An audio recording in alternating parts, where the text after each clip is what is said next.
अब जरा इस सवाल को देखें, क्या बोलता है, यदि एक्स वाई जेड तीन धनराशियां हैं, मतलब तीन प्रिंसिपल अमाउंट है, इस प्रकार है कि एक ही अवधि के लिए, मतलब टाइम पीरियड जो है एक ही है, एक जैसे साधारण ब्याज दर पर, मतलब रेट ऑफ इंटरेस्ट एक ही है, y x के साधारण ब्याज के बराबर है, y जो है वो क्या है, x का ब्याज जो है वो है y के बराबर है, और z जो है वो है y के साधारण ब्याज के बराबर है। तो कहने का मतलब क्या है, देखिए, अगर x राशि है, एक ही समय t के लिए लगाया जाता है, एक ही रेट ऑफ इंटरेस्ट r के लिए लगाया जाता है, तो x से जो ब्याज मिलेगा वो होगा y के बराबर, और y के राशि को अगर उसी समय टाइम पीरियड के लिए और उसी रेट ऑफ इंटरेस्ट के लगाया जाएगा तो उसका जो ब्याज होगा वो z के बराबर होगा।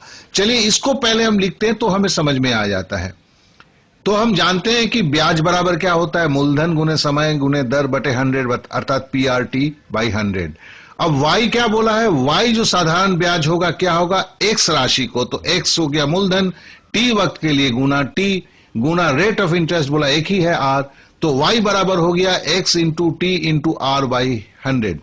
उसी तरह z का क्या बोला है, z के केस में क्या होगा, प्रिंसिपल अमाउंट y हो जाएगा, तो z बराबर हो गया y, समय तो एक ही है इसलिए t हुआ, r भी एक ही है r हुआ बाई 100।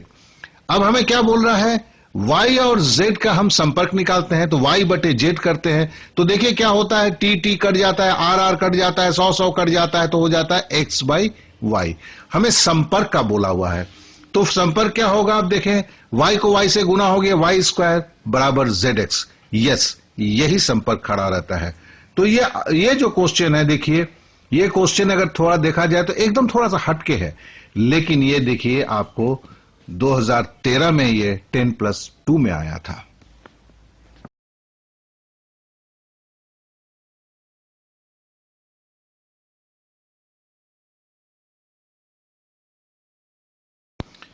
अब जरा इस सवाल को देखें, कोई राशि, मतलब कोई भी अमाउंट है जो बोला नहीं है, साधारण ब्याज द्वारा किसी दर से, रेट ऑफ इंटरेस्ट भी नहीं बोल रहा है, 3 वर्ष में स्वयं की वो प्रिंसिपल अमाउंट की 7/6 गुनी हो जाती है, ब्याज की प्रतिशत वार्षिक दर क्या है। देखिए CGL 1999 में आया था, अब तो ये स्टाइल काफी पुराना हो गया है।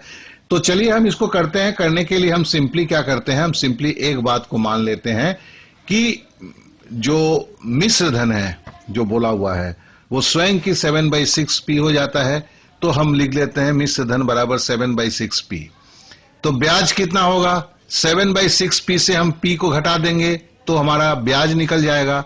याद रखेंगे, अमाउंट से अगर इंटरेस्ट घटाते हैं तो हमें अमाउंट से अगर प्रिंसिपल अमाउंट घटा देते हैं तो आपको सिंपल इंटरेस्ट मिल जाता है। तो 7/6 माइनस p बराबर हो गया p/6।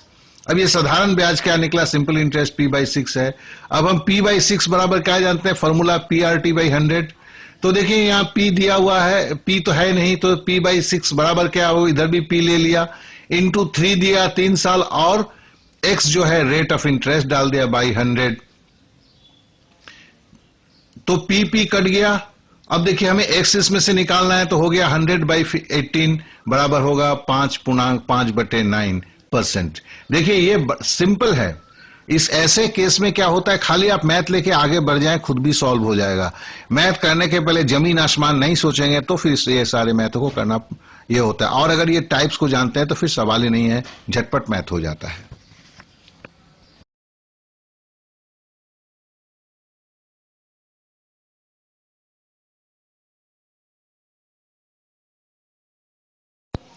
देखिए इस सवाल को देखिए, क्या बोलता है, कोई धनराशि 12% वार्षिक ब्याज की दर से, मतलब रेट ऑफ इंटरेस्ट कितना है, 12% है, कितने वर्ष में दुगुनी हो जाएगी। दुगुनी हो जाएगी का कहने का मतलब क्या है, रुपया तो अंडा नहीं देता है, उसमें ब्याज आता है। आपने 100 रुपया रखा, दुगुनी हो जाएगा मतलब 200 रुपया हो जाएगा। तो 100 रुपया तो आपका था, तो आपको 200 कैसे बन गया, चूंकि 100 रुपया उसमें ब्याज आ गया। तो चलिए अगर 100 रुपया दुगुनी हो जाती है तो इसका मतलब होता है 100 रुपया आपका है जो मूलधन है, और ब्याज जो है वो 100 रुपया हुआ। तो अभी यहां पे इसको हिसाब से हम चलिए सवाल को करते हैं। तो सवाल में क्या है, हम जानते हैं कि मूलधन 100 रुपया है, ब्याज 100 रुपया, चलिए लिख दिया। अब समय बराबर क्या होता है, ब्याज बटे मूलधन गुने 100 बटे दर।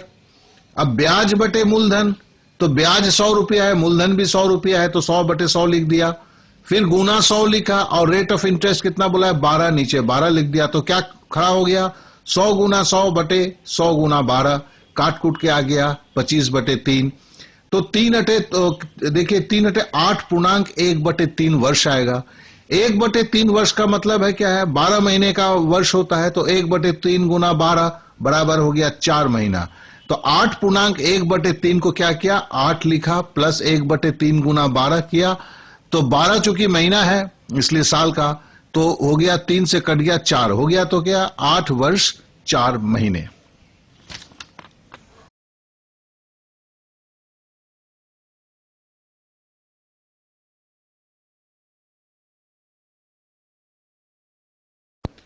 अब जरा इस सवाल को देखिए, कोई धनराशि साधारण ब्याज से 15 वर्ष में अपने से 3 गुनी हो जाती है, तो कितने समय में अपने से वो 5 गुनी हो जाएगी।